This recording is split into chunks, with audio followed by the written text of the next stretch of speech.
Joining me now to discuss, well, that and everything that's going on in our political crazy world, my good buddy, William Ricciardella from the Washington Examiner. And Will, we've got so much to discuss.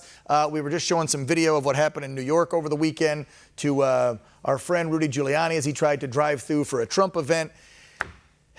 We'll get to them in a second, but let's talk about the scandal going on in D.C. and what you're seeing, because I'm seeing a little, I mean the smallest glimpse of hope that the mainstream media actually might cover the evidence that is on this laptop, just because I saw Chris Wallace ask a question and a couple others over the weekend. So it's beginning. We got 8 days. What's the rumblings you're hearing on the streets in the mainstream media in D.C.? Well, I think people have to realize that New York Times and the Washington Post, and New York Times in particular, drive the news cycle. That's where cable news, particularly CNN, MSNBC, CBS, NBC, ABC, get their news from. They lead the charge. They're the tip of the spear. And if the New York Times isn't going to cover it, cable news, CNN and so on aren't going to cover it. Obviously, Fox will cover it.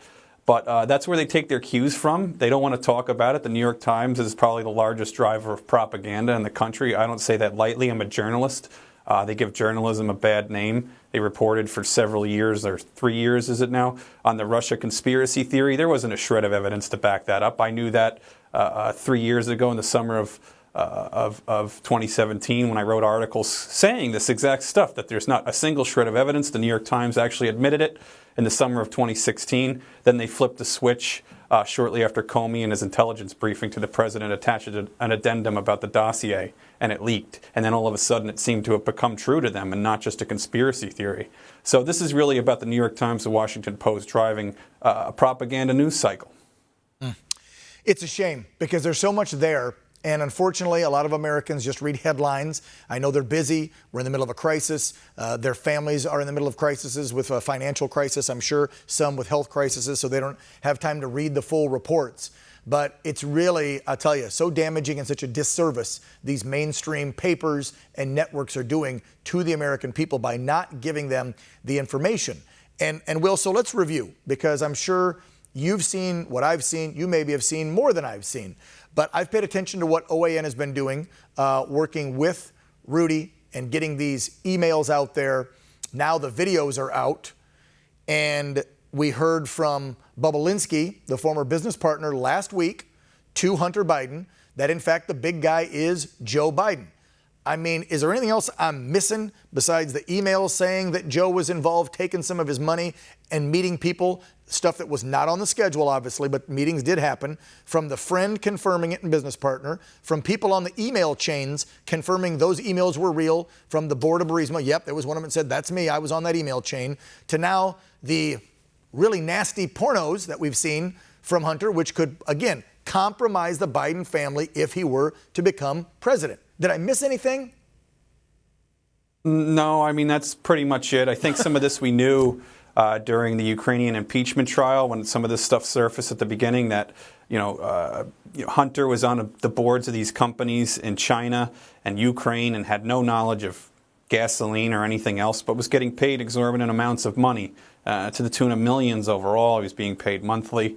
We didn't know why. We knew that Joe Biden was point man for the Obama administration in both the Ukraine and China, and it looked really, really bad even then.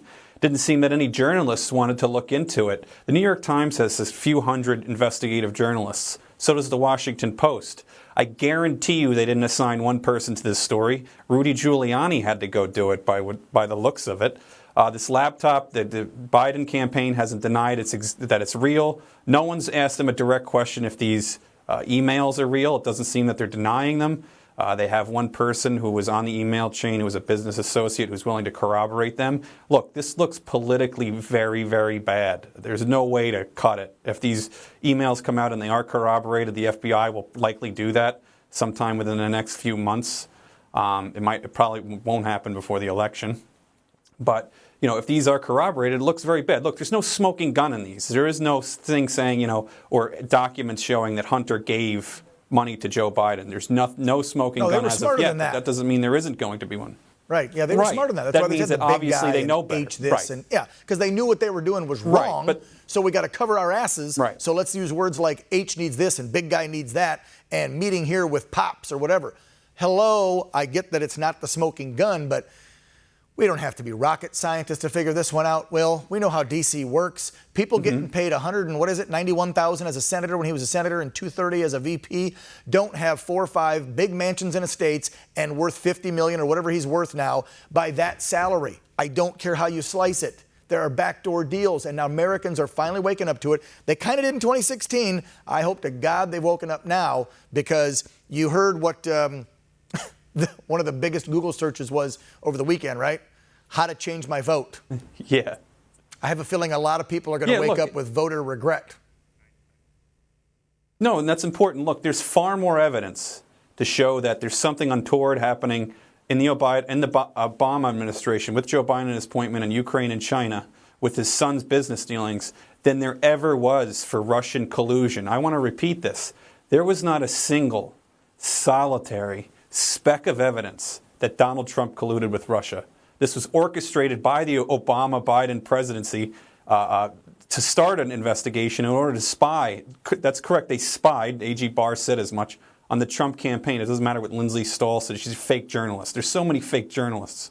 But there is far more evidence that there's something untoward happened there with the Bidens than ever happened with Trump. And that didn't stop the New York Times or the Washington Post from a drumbeat of fake stories, literal fake stories, for 2 or 3 years. I mean, these people, this is not journalism. I want to stress that there aren't journalists at the New York Times. Those are propagandists who are appendages of the Democratic Party. As a journalist, I could never run that. I could never print that. I'll even be honest with you about the Hunter Biden story. There is no smoking gun there. Doesn't mean it doesn't look bad. But, you know, I'm not one to propagandize. That's not my job. My job's to do good journalism, and it seems like we don't have any more of those. No, we got some good ones at the Washington Examiner, though. We got you, Will. Hey, man, thanks as always. We appreciate you chatting with us about what's going on in the swamp. Hopefully we wake up tomorrow and we have a new justice. Supreme Court, it sounds like it's going to happen, even with a couple rhino deflectors. But I think it's going to happen there. We'll have you back on to chat more maybe later in the week, see what's going on, because there's going to be so many more fireworks with only 8 days to go. There's a lot more explosive stuff that's going to happen. So come back on later in the week, maybe, or maybe even Monday, right before the election, okay? Thanks, Dan. Thanks for informing us, Will. Appreciate it.